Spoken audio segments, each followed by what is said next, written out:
وابڈا کی جانب سے بجلی کے بلوں میں 100% اضافے اور تمام ڈویژن میں ہزاروں ملازمین کی تنخواہوں کی ادائیگی میں تاخیر کے خلاف پاکستان ریلوے کے ہزاروں ملازمین نے ٹرین مارچ کیا۔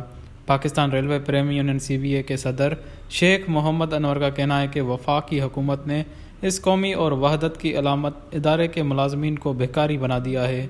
ملازمین کو بروقت اجرت نہ ملنا ناانصافی ہے۔ CBA کے زیر اہتمام ہوا ٹرین مارچ لاہور سے ناروال تک 211 اپ ناروال پیسنجر کے ذریعے کیا گیا۔